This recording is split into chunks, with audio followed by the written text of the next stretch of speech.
안녕하세요. 오늘은 지구 시스템에 대해서 공부해 보겠습니다. 지구 시스템이란 지구를 구성하는 직권, 기권, 수권, 생물권, 외권 이 5개의 영역이 서로 영향을 주고받으며 이루어진 시스템을 의미합니다. 지구는요, 중력의 영향을 받고 있는데요. 아래와 같은 내용은 수업을 하면서 설명하도록 하겠습니다. 또한 생명체가 존재하기 위한 조건에는 지구 주변에 에너지를 공급해주는 태양과 같은 별이 존재를 해야 되고요. 액체 상태의 물이 존재하고 있어야 합니다.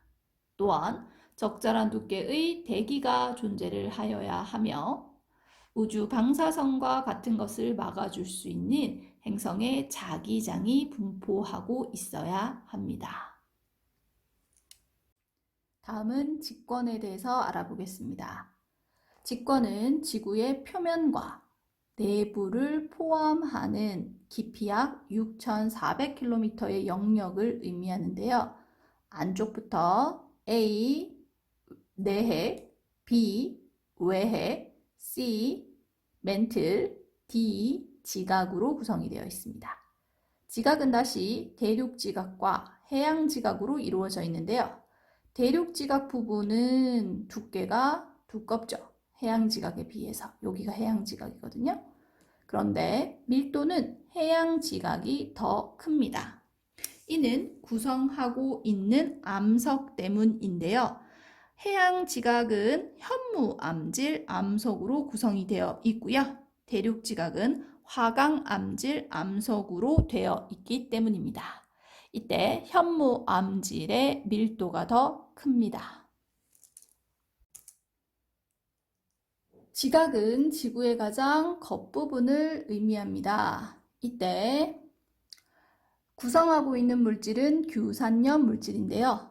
앞서 지구 형성 과정에서 마그마의 바다가 형성되었을 때 철과 니켈과 같은 무거운 물질은 가라앉아서 핵 부분을 이루었고요. 가벼운 규산염 물질은 떠서 지각과 멘트를 이루었다라고 배웠죠. 그리고 지각을 구성하는 물질은 고체 상태로 존재를 합니다. 멘틀은 이 부분을 얘기하는 거죠. C 부분. 지구 전체 부피의 약 80%를 차지하고 있습니다. 이제 계란을 생각해 보면 가장 바깥쪽 껍질이 지각 부분이라고 생각을 한다면 흰자 부분 정도를 멘틀이라고 생각해 주면 되고요. 노른자 부분은 핵 부분이라고 생각해 주면 될 것 같은데요. 흰자 부분이 부피가 가장 크죠? 멘틀의 특징은 직권 전체 부피의 약 80%를 차지하고 있다는 겁니다. 이때 멘틀도 지각과 같은 고체 상태이나 특징은 유동성이 있다는 겁니다. 뒤에서 배울 건데요. 대륙 지각과 멘틀의 일부를 우리가 합쳐서 암석권 또는 대륙판이라고 부를 거고요. 해양 지각과 멘틀의 일부를 합쳐서 해양판이라고 부를 거거든요.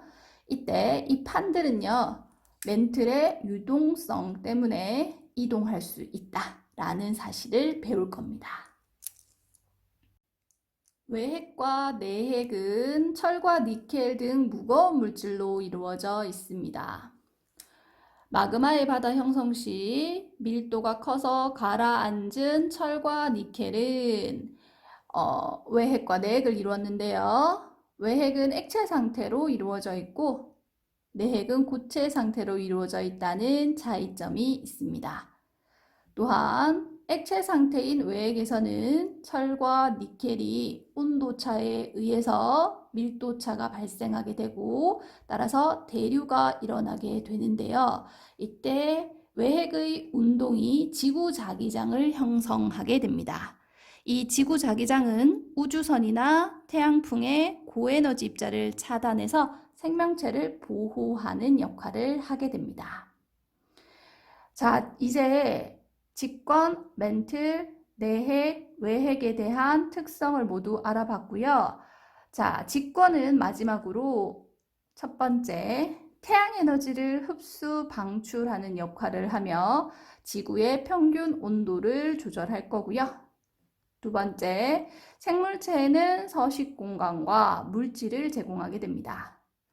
세 번째, 화산 활동에 의한 기후 변화가 발생을 하는데요. 예를 들면 화산 활동이 일어나서 화산재가 분출되면 성층권까지 올라가서 영향을 주게 되고요. 햇빛을 차단하게 되면서 기온이 낮아지기도 하죠. 이런 것들이 예가 될 수 있습니다. 또한 수륙 분포는 대기와 해수의 순환에 영향을 주게 됩니다. 여기까지가 직권입니다. 자, 다음은 기권입니다. 지구를 둘러싸고 있는 대기의 층을 기권이라고 합니다. 이때 높이 약 1000km인 영역까지를 기권이라고 합니다. 자, 우리가 알고 있듯이 지구 대기 구성 성분 비를 보면요. 대부분은 질소가 차지하고 있었죠. 78%를 차지하고 있고요. 그 다음은 산소예요. 약 21%. 그 외에는 아르곤, 이산화탄소 순서로 질, 산, 아, 이 요 순서를 반드시 기억을 해줍니다. 이때 기권은요, 층상 구조가 4개의 층으로 나뉘게 되는데요. 이것은 높이에 따른 기온 분포를 기준으로 나누게 됩니다. 이때 아래층부터 해서요, 대륙권, 성층권, 중간권, 열권으로 모두 4개의 층으로 이루어져 있습니다. 분류 기준이 높이에 따른 기온 분포라고 얘기를 했는데요. 대륙권 같은 경우는 아래쪽에서 위로 올라갈수록 기온이 점점 낮아지는 것을 볼 수가 있죠. 이때 차가워진 공기는 아래로 내려오게 되죠. 따뜻한 공기는 위로 올라가게 되죠. 따라서 이렇게 움직이면 대류가 일어나게 됩니다. 성층권 같은 경우는요, 위로 올라갈수록 점점 기온이 상승합니다. 따라서 따뜻한 공기는 계속 위에 있으려고 하고 차가워진 공기는 계속 아래쪽에 있으려고 하기 때문에 이때는 대류가 일어나지 않습니다. C층은 따뜻한 공기가 위로 올라가고 차가운 공기가 아래로 내려오려고 하기 때문에 대류가 일어나게 되고요. D층은 따뜻한 공기는 계속 위에 있으려고 하고 차가운 공기는 계속 아래쪽에 있으려고 하기 때문에 이렇게 대류가 일어나지 않게 되는 겁니다. 이름을 붙일 때는요, 대륙권과 성층권 사이에 우리가 경계면의 계면이라는 글자를 따와서 주로 아래층 이름을 붙여서 대륙권 계면이라고 부르고요. 그럼 여기는 아래층의 이름을 따서 성층권 계면. 그럼 여기는 중간권 계면이 되겠죠? 자, 층별로 특징을 한번 보면 대륙권은 높이 올라갈수록 기온이 낮아집니다. 자, 대륙권에서 기온이 낮아지는 이유는 뭐냐면요. 태양 복사 에너지를 흡수했던 지구 표면이 지구 복사 에너지를 방출하게 되겠죠. 그런데 그 지구 복사 에너지 양은 위로 갈수록 그 양이 점점점 줄어들게 됩니다. 따라서 높이 올라갈수록 도달하는 지구 복사 에너지의 양이 적어지기 때문에 기온이 낮아지는 거라고 보시면 되고요. 이때 아까도 얘기했지만 대류가 일어난다고 했죠. 또한 지구 중력의 영향으로 대부분의 공기가 대륙권에 있기 때문에 공기 중에서는 원래 수증기가 일부 포함이 되어 있거든요. 그런데 그 적은 양의 수증기가 대부분의 공기가 머무르고 있는 대륙권에 머무르고 있기 때문에 기상현상은 수증기가 있어야만 일어나는 현상으로 결국은 대륙권에서는 기상현상이 일어날 수 있다고 보시면 됩니다. 성층권은요, 높이 올라갈수록 기온이 높아지는 층이죠. 이때 성층권에서는 높이 20에서 30km 사이 요 위치쯤에서 오존층이 존재를 합니다. 이 오존층 같은 경우에는요, 20에서 30km 구간의 오존층 자외선을 흡수하죠. 자외선을 흡수하기 때문에 이때 자외선을 흡수하면 바로 열이 방출된다고 해요. 그 열에 의해서 높이 올라갈수록 기온이 높아지는 거고요. 이때 성층권은 기온 분포로 봤을 때 대류가 일어나지 않는 층이었던 거 기억나죠? 따라서 매우 안정한 층이다 라고 볼 수가 있습니다. 중간권은요, 높이 올라갈수록 기온이 점점점 낮아지고 있죠? 아래층에서 도달하는 열이 적게 도달하기 때문이라고 보시면 되고요. 높이 올라갈수록 기온이 낮아지면서 최저 기온을 찍기도 하는구나 라는 것도 한번 봐주시면 좋겠고요. 대류는 일어납니다. 그죠? 아까 전에 일어난다, 안 일어난다, 일어난다, 안 일어난다. 기억나죠?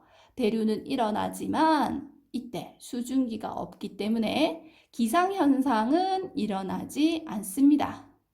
우리가 아까도 얘기했지만 수증기는 대부분 어디에 있다? 대류권에 있다. 따라서 수증기가 존재하지 않기 때문에 기상현상은 일어나지 않습니다. 상부에서는 간혹 유성이 관측이 됩니다. 또한 열권은요, 태양 복사 에너지에 직접적인 영향을 받는 곳이기 때문에 높이 올라갈수록 기온이 높아지게 됩니다. 기권의 특징은요, 온실 효과를 일으켜 지구를 보온하는 기능을 합니다. 실제로 대기가 없을 때에는 영하 18도로 매우 낮은 평균 기온을 가지는데요. 대기가 있음으로써 영상 15도 정도로 기온이 유지가 됩니다. 생명체가 살기 적당하겠죠. 또한 우주에서 지구로 유입되는 물질을 차단시켜 줍니다. 예를 들면 운석 있죠? 운석 같은 것들이 지구의 대기와 마찰을 일으켜서 열을 내며 타게 되면 매우 작은 운석이 떨어지거나 또는 유성의 형태로 사라져 버리기도 하죠. 따라서 물질 차단의 역할도 해주고요. 생물의 호흡과 광합성에 필요한 산소와 이산화탄소를 공급해 줍니다. 이때 생물의 호흡에 필요한 것은 산소, 광합성에 필요한 것은 이산화탄소죠. 이것을 바꿔서 문제로 내기도 하기 때문에 문제를 꼼꼼히 읽어 주셔야 되고요. 성층권의 오존층에서는 지표에 도달하는 자외선을 차단해 주는데요. 자외선은 DNA의 염기 서열을 변화시켜 암 같은 것을 유발할 수도 있거든요. 그러니까 지상의 생명체를 보호하는 역할을 할 수가 있습니다. 다음은 수권입니다. 수권은요, 대부분 97.2%가 해수입니다. 그리고 나머지를 우리가 육수 또는 담수라고 하는데요. 육수는 빙하가 가장 많아요. 2.15%. 나머지는 지하수 그리고 강호수 순입니다. 이 순서도요, 모의고사에나 내신에 등장할 수 있습니다. 따라서 해수, 빙하, 지하수, 호수, 하천수 순을 외워주셔야 합니다. 수권은요, 이렇게 지구상에 분포하는 모든 물을 의미하는 거고요. 층상 구조는요, 이렇게 나뉩니다. 이건 해수의 층상 구조인데요. 깊이에 따라서 수온이 어떻게 분포하는가를 기준으로 해서 A. 혼합층, B. 수온 약층, C. 심해층으로 구분이 됩니다. 혼합층은 여기, 그죠? 요 층을 얘기하는 건데요. 일단 태양 복사 에너지를 직접 흡수하는 층이기 때문에 다른 층에 비해서 수온이 높습니다. 또한 바람의 영향을 직접적으로 받는 곳이기 때문에 바람에 의해서 물이 섞이면서 혼합되어 버립니다. 그러니까 온도가 거의 일정해지는 층이다라고 보시면 됩니다. 이때 이 혼합층은요, 언제 두꺼워지냐? 두꺼워진다는 건 혼합층이 두꺼워진다. 이렇게 더 깊게 들어간다. 이렇게 생각하시면 되는데요. 더 두꺼워지냐라고 생각을 해보면 바람이 어때요? 결국 혼합층을 만든다고 했죠? 따라서 바람의 세기가 강할수록 두께가 두꺼워집니다. 특히 바람의 세기가 강한 계절을 생각해 보면요, 겨울이겠죠. 또한 위도별로는요, 중위도 지역에 바람이 가장 세대요. 그러니까 이 혼합층의 두께가 두꺼운 계절은 겨울, 위도는 중위도가 되겠습니다. 수온약층은 수온이 급격히 낮아지는 층을 의미하는데요. 지금 그림에서 보시는 바와 같이 수온이 높죠. 높으면 위에 있으려고 할 거고요. 수온이 낮으면 아래쪽에 있으려고 하기 때문에 대류 현상이 일어날 수 없는 층입니다. 대류 현상이 일어나지 않다 보니까 혼합층과 심해층 사이에서 물질 교환이 일어날 수 없다는 거죠. 물질 그리고 에너지 교환 이런 것이 모두 차단이 된다라는 거고요. 여기에서 해수의 연직 운동이 일어나지 않기 때문이다라고 되어 있는데 이게 대류와 같은 의미로 생각해 주시면 됩니다. 특히 수온약층이 발달한다는 얘기는 이렇게 길게 넓게 발달하는 걸 얘기하는 거겠죠. 이렇게 되려면 어떻게 돼야 되겠어요? 당연히 처음표층 수온이 높으면 높을수록 더 그림이 이렇게 그려지겠죠. 그림으로 그려보면 이렇게 될 건데요. 저위도의 수온 분포 곡선이라고 생각해 주시면 돼요. 그러니까 예를 들어 여기가 중위도라면 여기는 저위도다라고 생각해 주시면 되고, 저위도는 수온이 어때요? 표준수온이 높으니까 지금 수온약층이 아주 넓게 발달이 되어 있죠. 그리고 혼합층의 두께가 얇다라고 생각해 주시면 됩니다. 그리고 선생님이 고위도의 그래프를 하나 더 추가해 봤는데요. 고위도 같은 경우에는요, 혼합층이나 수온약층이 거의 구분이 되지 않습니다. 그러니까 대부분 심해층으로 이루어져 있다라고 보시면 되거든요. 정리하면 수온약층은요, 저위도에서 더 잘 발달한다라는 얘기고요. 표층 수온이 높아야 되기 때문에 계절로 봤을 때는 여름에 더 잘 발달한다라고 보면 됩니다. 마지막으로 심해층은요, 수온이 낮고 깊이에 따른 수온 변화가 거의 없는 층입니다. 이때는 위도에도 그리고 계절에도 거의 영향을 받지 않거든요. 저위도, 중위도, 고위도 모두 어디에서 만났어요? 여기에 있는 심해층에서는 거의 만나서 온도 변화가 없이 수온이 거의 일정한 층이다 라고 생각해 주시면 되고요. 이는 태양 복사 에너지의 영향을 가장 적게 받는 층이기 때문이구나 라고 생각해 주시면 됩니다. 자, 수권의 특징입니다. 태양 에너지를 저장하는 역할을 하죠. 따라서 지구의 온도를 일정하게 유지시켜 줄 거고요. 또한 열 에너지를 운송해 주는 역할을 할 겁니다. 여러분도 선생님처럼 그림을 책에다가 추가해 주세요. 다음은 생물권입니다. 지구에 살고 있는 모든 생물을 의미하는 건데요. 이때 과거에 지구가 형성되는 과정을 생각해 보면 원시 지각이 만들어지고 난 다음에 기온이 낮아지면서 원시 바다가 생겼던 거 기억납니까? 이때는 지구 자기장도 형성되지 않았고 오존층도 형성되지 않았기 때문에 먼저 생명체는 수권에서 탄생을 하게 됩니다. 그리고 난 다음에 시간이 지나면서 지구 자기장도 형성이 되게 되고 광합성하는 생물들이 광합성을 하다 보니 산소도 축적이 되었죠. 그래서 오존층도 형성이 되게 되었어요. 그래서 육상 생물들이 등장하게 되었고요. 그리고 난 다음에 이제 기권으로 생활을 할 수 있는 영역을 넓혀가게 되죠. 생물권의 특징을 보면 풍화를 일으킨다라고 되어 있습니다. 풍화의 의미는 큰 암석이 부서지고 부서지면서 작은 토양이 될 때까지의 과정을 얘기하는 거고요. 이때 풍화의 원인이라고 얘기를 하면 친구들이 바람이라고 대부분 대답을 하죠. 풍자 때문에 그런 것 같은데요. 대부분은 이제 산소나 물에 의해서 풍화가 일어나게 됩니다. 그래서 큰 돌이 작게 작게 작게 부서지게 되죠. 생물권이 풍화에 영향을 주는 예라고 하면 돌틈 사이에서 식물의 뿌리가 끼어 들어가면서 식물이 자라면 어떻게 되죠? 결국은 암석이 부서지죠. 그 과정이 풍화를 일으킨다고 얘기할 수도 있고요. 또 지렁이나 두더지 같은 애들은 땅을 파고 다니잖아요. 그죠? 그런 거 생각해 보시면 됩니다. 또한 광합성과 호흡을 통해서 대기 조성을 영향을 바꿀 수가 있죠. 예를 들어 광합성을 하려면 반드시 필요한 게 이산화탄소였고요. 그 다음 호흡을 하는데 반드시 필요한 게 산소였어요. 그죠? 그리고 산소를 흡수하고 이산탄소를 내뱉고, 그 다음에 광합성 같은 경우는 이산탄소를 흡수하고 산소를 내뱉고, 당연히 대기 조성에 영향을 줄 수 있겠죠. 또한 미생물들은요, 사체나 배설물을 분해하게 되죠. 이 과정에서도 토양의 성분이 변화합니다.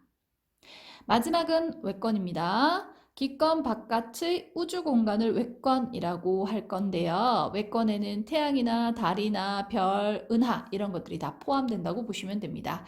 자, 이게 지금 지구 자기장의 모습을 표현한 건데요.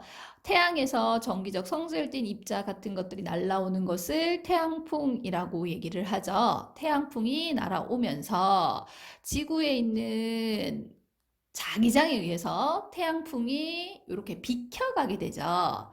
그래서 지구 자기장에서는 정기적 성질띤 입자 같은 것을 잡아두기도 하는데요. 이 노랗게 표시된 부분들이 우리가 벤 앨런대라고 하는 부분이에요.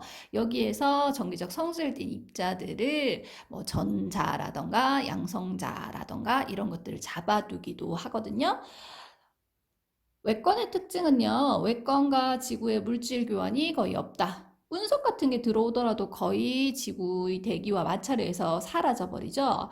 그리고 태양 에너지는 지구 시스템에 많은 영향을 준다. 태양은 우리한테 아주 중요한 에너지원이 됩니다.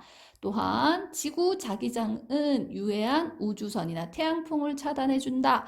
앞에서도 얘기했지만 유해한 우주선 같은 거나 태양풍이 차단될 수 있는 이유는 지구 자기장이 태양풍을 막아주거나 붙잡아주기 때문이다 라고 생각해 주시면 될 것 같습니다. 다음은 지구 시스템 구성 요소의 상호작용에 대한 내용입니다. 자, 5개의 권역이 있었죠? 외권, 직권, 기권, 생물권, 수권. 이들은 서로 영향을 주고받으면서 균형을 이루고 있습니다. 그런데 이때 서로 영향을 주고받을 때는 각 권 내에서도 일어난다라는 걸 기억해 주시면 됩니다. 그러니까 우리가 봤을 때 직권과 직권이 서로 상호작용을 할 수 있다는 얘기죠. 예를 들면 판이 운동한다, 그 다음에 대륙이 이동한다. 이런 것들은 직권이 직권한테 영향을 줘서 일어나는 상호작용의 예가 된다는 겁니다. 자, 이 표는요, 수능에서도 잘 나오는 표이기 때문에 이해를 하셔야 됩니다. 예를 들면, 지구 온난화로 인해서 식생과 어종이 변화했다라는 말이 나오는데, 지구 온난화, 기권이고요. 식생과 어종 변화, 생물권이죠. 그러니까 서로 영향을 주고 받는다라는 의미니까 기권과 생물권의 상호작용이라고 보시면 됩니다. 얘는요, 보기와 같이 이해를 해 주시면 되고요. 황사도 나오는데 황사도 한번 살펴보면 중국 북부나 몽골 사막입니다. 여기에서는 우리 지금 지구 온난화로 인해서 사막이 확대되면서 황사가 많이 일어나는 지역이죠. 얘네들이 뭐 해요? 중학교 때 구름하면서 배웠죠? 상승 기류를 타고 상승기류, 저기압이죠. 상승기류를 타고 위로 올라왔어요. 그런데 우리나라는 편서풍 지대니까 편서풍, 서쪽에서 동쪽으로 부는 바람이죠. 편서풍을 타고 이렇게 이동을 하다가 우리나라에 와서는 뭐가 발생해요? 하강기류가 발생하는 거예요. 고기압이죠. 하강기류가 발생하면서 타고 왔던 미세한 모래먼지가 서서히 아래로 내려오면서 우리나라에 영향을 주게 되죠. 그러니까 주로 언제? 봄철에 발생하는 게 황사가 되는 겁니다. 이렇게 얘를 이해하시고요. 그럼 얘는 뭐와 뭐의 상호작용이지? 라고 한다면 기권이랑 직권의 상호작용이 되겠죠. 이렇게 이해를 해주시면 됩니다. 다음은 지구 시스템의 구성 요소가 생명 유지에 어떻게 기여하였는지에 대한 내용입니다. 자, 과거에는요, 판게아라고 해서요, 대륙이 큰 덩어리, 한 덩어리로 되어 있었거든요. 우리가 판게아를 다른 말로 초대륙이라고도 하는데요. 시간이 지나면서 그 초대륙은 분리가 되어졌습니다. 그러면서 대륙과 대륙 사이에 해류, 바다의 흐름이 생기고요. 이 해류가 복잡해지면서 기후에도 영향을 주게 되고요. 따라서 다양한 생물들이 진화, 출현하게 되는 계기가 됩니다. 다음은 숙권입니다. 과거 지구가 형성되는 과정을 생각해 보면 지구는 굉장히 온도가 높았었죠. 그런데 온도가 서서히 낮아지면서 대기 중에 있는 수증기가 비가 되어 내렸었죠. 그때 대기 중에 대부분을 차지하고 있었던 기체 성분 이산탄소를 녹여서 바다에 녹아 들어가게 합니다. 이때 이산탄소가 과도한 온실 효과를 일으키면 지구의 평균 기온이 높아질 수 있겠죠. 이것을 막게 됩니다. 다음은 기권을 살펴보겠습니다. 자, 과거에 광합성 생물이 등장을 하면서 산소가 축적되기 시작을 했죠. 그리고 난 다음에 오존층이 형성이 되었습니다. 이때 오존층은 유해한 자외선을 차단해 주었습니다. 또한 수증기가 강수 현상을 일으킨다고 했었죠. 따라서 강수 현상으로 인해서 생물이 성장을 하게 되었고요. 또한 유성을 대부분 차단해 주는 것도 기권이었습니다. 생물권에서는요, 생물은 광합성을 하죠. 광합성은 이산화탄소를 흡수함으로써 산소를 방출하게 되죠. 따라서 이 방출된 산소가 생물의 호흡에 이용되게 됩니다. 백권을 살펴보겠습니다. 적당한 크기의 태양이라고 되어 있는데요. 태양의 크기가 적당하면 적당한 태양 에너지를 만들어 줍니다. 이때 지구가 태양 에너지를 흡수하여 생명체가 살기에 알맞은 온도를 유지할 수가 있는 거죠. 다음은 지구 시스템의 에너지 흐름입니다.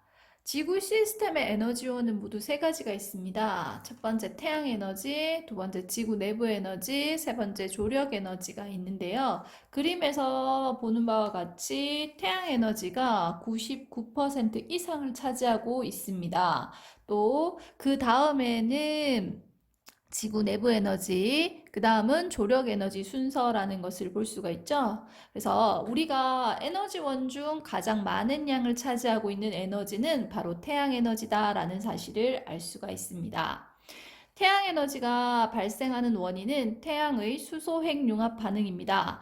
1단원에서 배웠었죠? 수소 4개가 하나의 헬륨을 만들 수 있다고요. 이때 수소 4개의 질량이 더 크기 때문에 질량 보존의 법칙에 의해서 에너지가 발생하는구나 라는 것을 알 수가 있습니다. 우리가 배웠듯이 질량과 에너지는 같다라는 질량 에너지 등가 원리를 배웠었죠?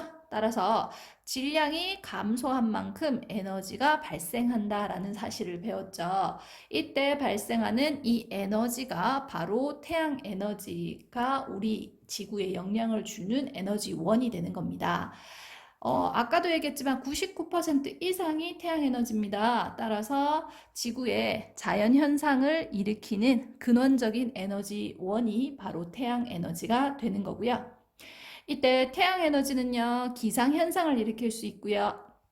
해류를 발생시킬 수 있고요. 풍화 침식 작용을 일으킬 수 있고요.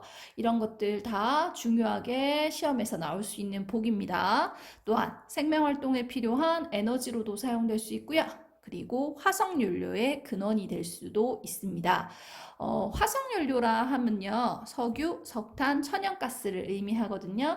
이들은 생물들이 급격하게 매몰된 후에 열과 압력을 받아서 오랜 시간이 지나면 화석연료가 되잖아요. 그러면 이때 태양 에너지가 왜 필요한가요? 라고 얘기를 하면 식물이 주로 석탄을 만들게 되거든요.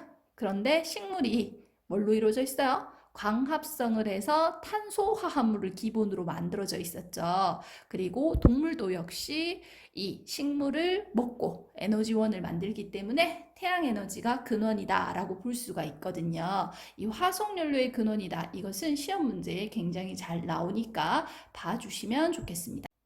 지구 내부 에너지의 발생 원인은 지구 내부의 방사성 원소의 붕괴열에 의해서입니다. 방사성 원소라고 하는 건 불안정한 원자핵이 스스로 붕괴하면서 방사선을 방출하는 원소를 의미하는데요. 이때 굉장히 많은 열이 발생하게 됩니다. 이때 발생한 열은요, 지구의 외핵의 운동을 일으키게 되고요. 선생님이 앞에서 외핵이 운동하면 자기장이 형성되면서 지구 자기장을 만든다라고 얘기를 했죠.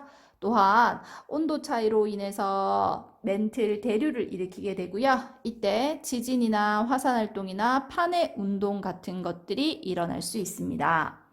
조력 에너지의 발생 원인은 달과 태양의 인력이라고 생각하시면 되고요. 달과 태양의 인력에 의해서 뭐가 생길 수 있어요? 바로 밀물과 썰물이 일어날 수 있습니다.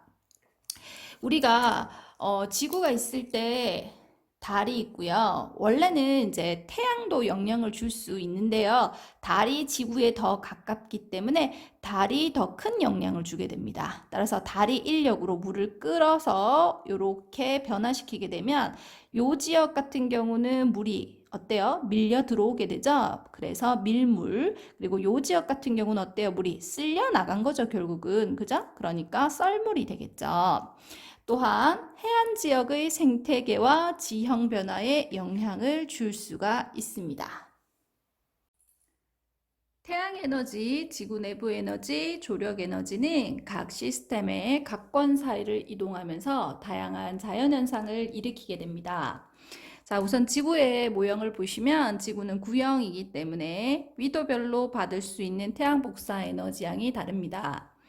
저위도 같은 경우는요, 사람이 서 있는데 수직으로 햇빛을 받기 때문에요, 태양 복사 에너지 양이 많습니다. 그런데 그에 비해서 방출하는 지구 복사 에너지 양은 적기 때문에 저위도에서는 항상 에너지가 과잉되게 되고요.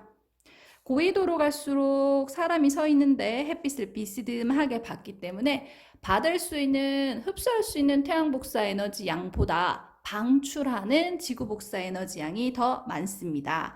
따라서 우리가 봤을 때 고위도는 항상 에너지가 부족하게 되죠. 따라서 위도별로는 항상 에너지가 불균형을 이루고 있습니다. 하지만 지구 전체적으로는 에너지가 평형을 이루고 있습니다. 이는 대기와 해수가 순환을 하기 때문이고요. 저위도에 남는 에너지를 고위도로 이동시켜 주기 때문이라고 보시면 됩니다. 저위도에 남는 에너지를 고위도로 수송해주는 대표적인 예가 태풍이라고 볼 수 있습니다. 태풍 같은 경우는요, 열대 해상에서 발생을 하는데요. 적도 부근에서는요, 해수의 수온이 상승하게 됩니다. 그러면 따뜻한 해수가 증발을 하게 되죠. 그때 구름이 발생하게 됩니다. 이렇게 수증기가 응결하는 응결열이 태풍의 에너지원이 되고요. 이 태풍이 성장함으로써 저위도에서 고위도 쪽으로 이동을 하게 되죠. 그런데 태풍 같은 경우는 열대 해상의 수증기가 에너지원이기 때문에 육지로 상륙한 후에는 육지와의 마찰로 인해서 점차 소멸을 하게 됩니다. 즉 에너지원인 수증기를 공급받지 못하기 때문에 소멸한다라고 보면 되죠. 자, 이때 태풍은요, 기권이랑 기권의 상호작용으로 발생을 하게 되는 거고요. 저위도에 남는 에너지를 고위도로 수송하게 되는 예라고 생각하시면 됩니다. 앞서 에너지의 이동을 봤다면 이번에는 물질 순환입니다. 자, 물부터 한번 살펴보겠습니다. 물의 순환을 일으키는 주된 에너지원은 태양 에너지입니다. 물 같은 경우는요, 지금 보는 바와 같이 어디에서 어디로 이동하는지 각권의 상호작용에 대해서 봐주면 되겠구나라는 걸 보면 되고요. 자, 일단은 우리가 바다, 강, 호수 이런 물이 태양 에너지를 흡수하면 수증기가 된다라고 되어 있죠. 그러니까 물이 수증기가 되었다. 수권이 기권으로 변했구나. 요런 거를 이제 읽어 주실 수 있으면 됩니다. 그거를 이제 그림으로 표현을 한번 해봤는데요. 자, 바다, 강, 호수의 물은 뭐 할 수 있어요? 증발할 수 있어요. 그죠? 그래서 수증기가 될 수 있고요. 수증기는요, 위로 올라가서 응결하면서 구름이 될 수가 있죠? 그리고 그게 뭐가 되어서 비가 되어서 내릴 수가 있습니다. 강수라고 되어 있죠. 그리고 이렇게 내린 비는 다시 어디로 가요? 지표면을 따라서 다시 바다로 들어갈 수도 있고요. 아니면 여기 있는 생명체들 있죠? 녹색 식물들이 이용을 할 수도 있습니다. 그리고 이 식물들이 증산작용을 하게 되면 증산작용은 다른 말로 증발 정도라고 생각하시면 되고요. 증발을 하면서 다시 공기 중으로 되돌려 보낼 수도 있다라고 보시면 됩니다. 다음은 물의 평형입니다. 물은요, 각 권 내에서 물이 얻은 양과 잃은 양은 서로 같다라고 보시면 됩니다. 즉, 물의 양은 항상 일정하게 유지되면서 평형을 이루고 있다라고 보시면 됩니다. 여기에서 물은 증발했잖아요. 그런데 증발한 물의 양도 고려를 한다면 물은 항상 유지되고 평형된다라고 보시면 되는데요. 어떻게 보는지 한번 볼게요. 예를 들어서 바다를 기준으로 한번 볼게요. 바다에서 나가는 양과 들어오는 양을 한번 계산해 볼게요. 나가는 양, 증발하는 양 보이죠? 증발하는 양은 바로 320이고요.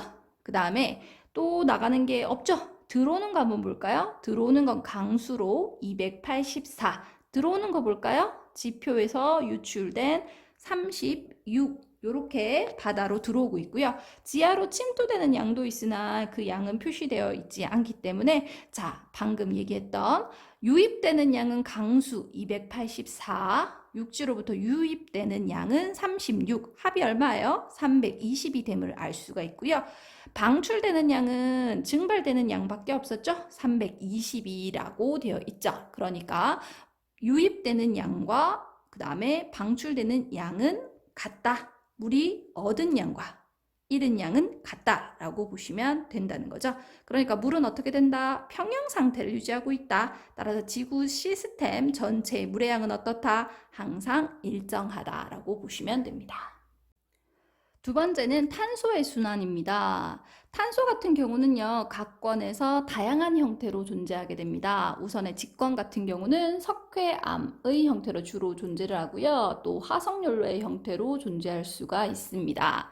기권에서는 주로 이산화탄소의 형태로 존재하고요. 메테인의 화학식 기억납니까? CH4, 메테인의 형태로도 존재할 수 있구나를 봐주시면 됩니다. 수권에선 주로 이온 형태죠. 탄산이온의 형태로 존재를 하고요. 생물권 같은 경우는 탄소화합물, 우리가 탄소화물을 다른 말로 유기물이라고 했던 거 기억나죠? 유기물의 형태로 존재하게 됩니다.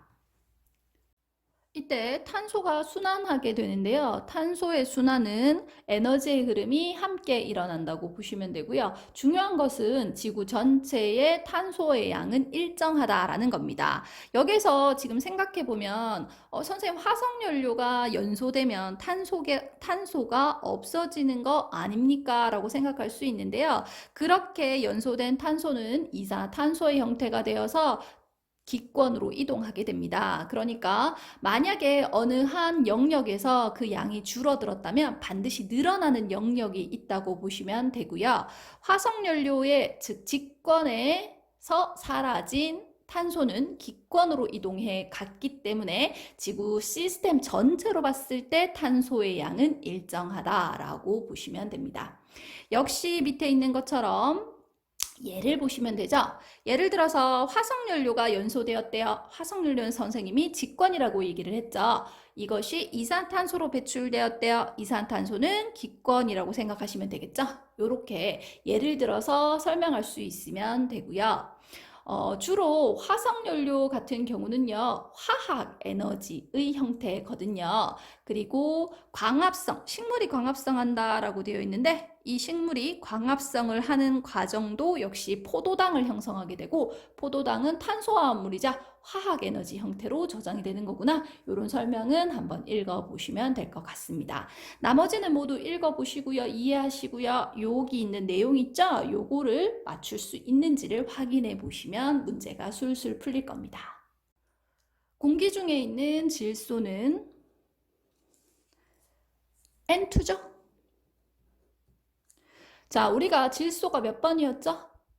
네, 7번이었죠. 질소 같은 경우는 7번이라서 원자과 전자가 모두 5개였습니다. 원자과 전자만 그림을 그려보면 이렇게 돌아가면서 그림을 그리면 몇 개가 부족하죠? 옥텟 교체를 만족하기 위해서 3개가 부족한 상황이죠. 따라서 질소는 부족한 만큼 내놓고 남았는 걸 점을 찍어보면 아, 3중결합을 하는구나 라는 사실을 알 수가 있습니다. 따라서 공기 중에서 매우 안정한 상태이기 때문에 식물이 바로 이용할 수가 없어요. 그래서 식물이 이용할 수 없는 걸 누가 도와주는 거야? 바로 세균이 도와주게 됩니다. 세균은요, 이 질소를 이온의 형태로 바꿔주죠. 질산이온의 형태로 바꿔주면 이온은 물에 잘 녹는 형태라서 식물이 물을 흡수할 때 녹여서 흡수하게 됩니다. 이 식물이 질산 이온을 흡수하게 되면 이것을 핵산이라던가 단백질을 만드는 데 사용을 하게 되죠. 기억나나요? 단백질을 구성하고 있는 원소는 CHON이었고요. 다음에 핵산을 구성하고 있는 원소로는 CHONP였죠. 이렇게 합성된 질소 화합물을 누가? 토끼가 섭취하고 있죠? 그러면 이들이 식물은 죽을 수 있고 사체를 만들 수 있죠? 동물은 똥 싸거나 사체를 만들 수 있잖아. 이 배설물, 사체를 다시 누가? 분해자가 분해를 해서 공기 중으로 되돌려 보내주게 되게 됩니다. 이것이 바로 질소의 순환입니다. 하지만 인간의 활동으로 인해서 환경오염이 발생을 하게 되고요. 지구 시스템의 균형이 깨지고 있습니다. 우리는 합리적인 활동을 통해서 이러한 문제를 해결하도록 노력하여야 할 것입니다. 이상입니다.